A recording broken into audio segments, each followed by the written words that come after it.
আসসালামু আলাইকুম রহমতুল্লাহ। আশা করি সকলেই ভালো আছেন। বেশ কয়েকদিন ধরে চিন্তাভাবনা করতেছি যে ছোটো পুকুরে মাছ ছাড়বো। ওই পুকুর থেকে নিয়ে এসে এই পুকুরে আমাদের যে তেলাপিয়ার পোনা আছে সেই পোনাগুলো দিব এই পুকুরে।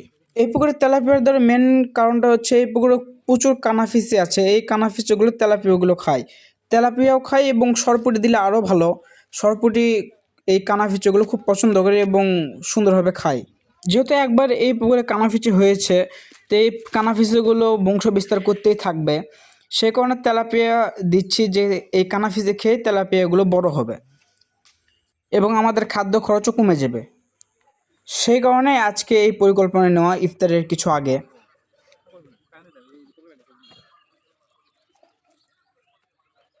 যেহেতু আমাদের পুকুরটা ছোট, সে কারণে আমরা 2 থেকে 300 পিস তেলাপিয়া দিব। এর বেশি মাছ আমরা দিব না ওই পুকুরে। যদি বেশি মাছ দিই তাহলে কানাফিসি একবারে খেয়ে ফেলে দেবে। যেহেতু আমাদের মাছ অল্প, সে কারণে তো ওরা জাল দিয়ে আমরা মাছগুলো মারতেছিলাম। যদি মাছ বেশি হতো তাহলে আমরা বড় জাল নামানোর চিন্তা ভাবনা করতাম। তো এই জাল দিয়ে যতটুকু মাছ হচ্ছে আজকে আমরা সেই মাছ দেওয়ারই চেষ্টা করব। যেহেতু ইফতারের সময় আর বেশি নেই, আর কিছুক্ষণ পরে ইফতারের সময় হয়ে যাবে। তো যেটা কল্পনা করেছিলাম তার থেকে তো ওরা জালে মাছ খুব বেশি উঠতেছিল। চিন্তা ভাবনা করেছিলাম যে 6 থেকে 7টা খেওয়া আমাকে দিতে হবে, কিন্তু না, 3টা খেওয়ার ভিতরে আমাদের মাছ হয়ে গেল।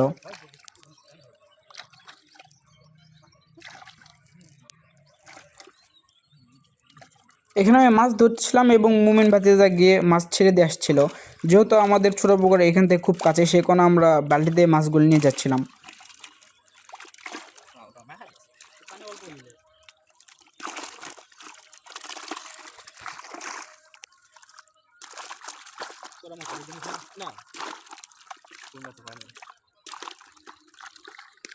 আল্লাহ তাআলার রহমতে আমাদের এক খেওয়ায় আমাদের এক বেল্টে মাছ হয়ে গিয়েছে।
এরা ব্যস্ত মাছের আবার টাকা লাগে।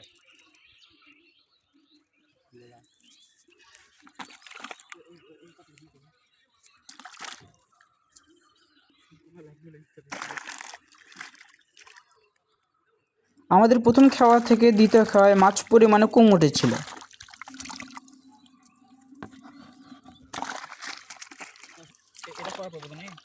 আল্লাহ তাআলার রহমতে মাছ সাইজও খুব সুন্দর আসছে। এগুলো মাছ ছাড়লে খুব তাড়াতাড়ি বাড়বে। যেহেতু এই মাছগুলো আমরা শীতের টাইমে ছেড়েছিলাম, মাছগুলো তেমন একটা বাড়তে পারেনি।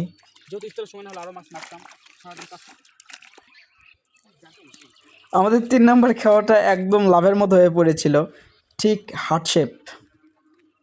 এক হয় আমাদের তেলাপিয়া মাছের চাইতে ডারকা মাছে বেশি উঠছিল।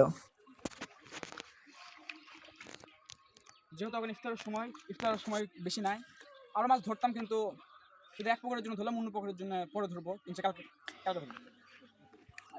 গাছে যেরকমভাবে জলপাই ধরে সেই রকমভাবে আমাদের এই জালে ডারকা মাছগুলো উঠেছিল। খুব সুন্দরভাবে গেঁথে গেঁথে উঠেছিল মাছগুলো, দেখতেই সুন্দর লাগতেছিল।